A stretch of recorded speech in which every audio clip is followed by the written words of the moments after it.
Here today with Adam Naron of your Hereford Herd Whitefaces. How you doing today, Coach? Doing good. Thanks for having me on, Tony.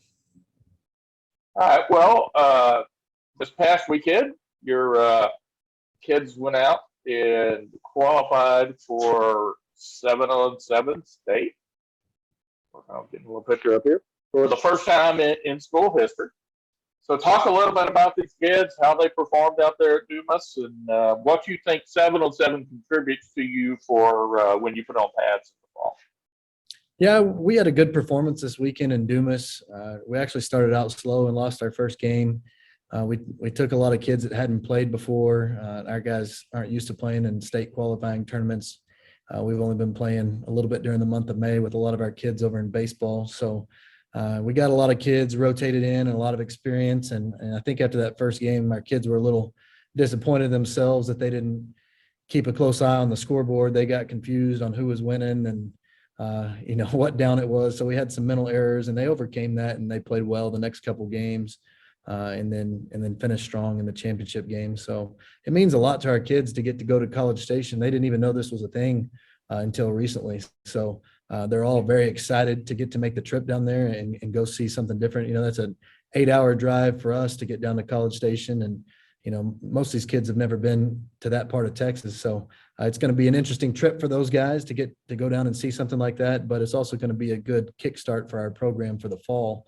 7-on-7 for us isn't something that we put a lot of stock in because we know it's a touch football game. But I do think it's something that allows for our quarterbacks to display some decision making and a lot of our skill guys to get some good reps with each other, some good team building, some good camaraderie time. So, I think it's important for that aspect, but we don't put a lot of stock into, if we're scoring a lot of points or winning a lot of games, because we're not running 7-on-7 plays. We're out there just doing our stuff, trying to build relationships. So it was good to see our kids go out there and put that to use and make good decisions and encourage each other and have a successful weekend and get a chance to go down to College Station.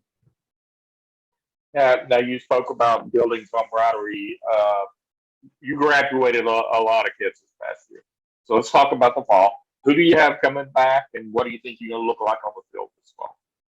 Yeah, so that's one of the things, the group that we took down there of the 17, 18 kids that played this weekend, only about 4 of them have, starting experience. We're going to return a running back on offense and our tight end, and then on defense, we're going to return a safety and 2 inside linebackers, basically.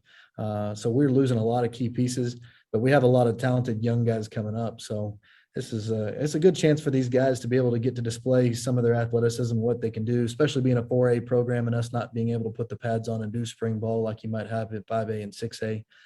This is our chance to get out there and these kids kind of show what they've got before the pads come on in August and, try to get a little leg up on the competition. All right. Now, look, one of the things we're trying to do in these interviews is kind of illustrate the way coaches wind up where they are. So if you don't mind, take us through your coaching history, where you've been in the past. So I just got to Hereford last year. I just completed my first year. I started off in Frisco, helping out with Wakeland High School and Frisco High School. From Frisco, I went to J.J. Pierce High School in Richardson. After that, I was at Prosper High School. And then most recently before Hereford, I was the offensive coordinator at Reedy High School, a newer school in Frisco ISD. And in terms of school history, in terms of Frisco ISD, it's slowly becoming an older school with as fast as they open schools. But I found myself back to the Panhandle into Hereford because I grew up in Plainview, about an hour away. So I've always had, affection for the Panhandle and West Texas in general and just the lifestyle out here. So, I was really excited to have a chance to bring my family back out here to the Panhandle where I grew up and get to see some of what Friday Night Lights mean to the communities of West Texas and how important that is. And a lot of people from the outside looking in, the role of a head football coach is that football coach, calling the plays and calling that touchdown play as frequently as you can. But one of the major roles is that of coaching your coaches, so preparing your coaches to prepare your kids and preparing your coaches for whatever's going to be next for them. So talk a little bit about that role of coach as mentor. Yeah, I think one of the biggest things, especially coming into a new position last year, was that ability to share the vision of a program with the coaches that were already here. We're going through a time right now in Texas where it's harder to hire teachers than it's ever has been before, and to hire coaches as well. So we're not living in the day and age where you can wholesale change coaching staffs and find a bunch of replacements. And so coming into this job, one of the challenges I had was, how do we share that vision with the coaches that are already here, plus bringing in some of the new guys and mentoring those guys. And it takes an effort from a head coach to really to be able to reach people and share that vision and share your expectation, but also hold them accountable to what you want to see a program look like. There's a lot of great things here in Hereford when I got here, but there were some things that we wanted to see change too. So, it was a fine line between making sure we built on those good things and that we were able to institute those new things that we wanted to change about the program and do things a little bit differently. So, that and mentoring some new guys, getting some young coaches in here, some people that, are just starting their profession. You got to be more intentional with those guys and make sure they know how to do things the correct way. Pass on some of those lessons that I've learned from, the outstanding head coaches that I've worked with in the past at, in places like Frisco and Prosper and Richardson. So it's a good challenge. You get to do some of that a little bit as a coordinator when you work with your staff, on your side of the ball or potentially some junior high coaches. But, as a head coach and athletic director, now that vision it expands beyond just one side of the ball. It covers a whole program, and it goes to other sports as well. And hopefully it bleeds into the community with how we want to see these young men and women raised and the way that they should be treating themselves. You mean when they're getting your science degree and your teaching certificate, they don't teach you how to handle with the parents that's angry because you changed the time of the volleyball game?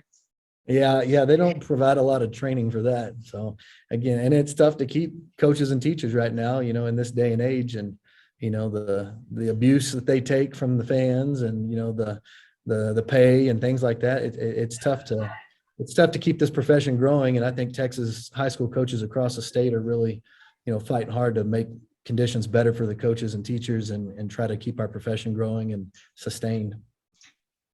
All right. Well, Coach, one more question for you before I let you go.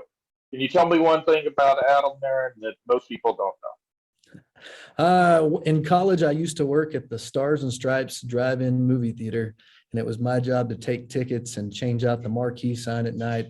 A good friend of mine, Ryan Smith, owns a theater, and I would go out and help him in the summer. So one of my claims to fame is I got to make the world famous chihuahua sandwich at the Stars and Stripes drive-in theater. So I try to brag to my kids every time we drive by in Lubbock, and they don't seem to care yet, but maybe there's somebody out there that thinks working at Stars and Stripes and making a chihuahua sandwich is a pretty cool deal.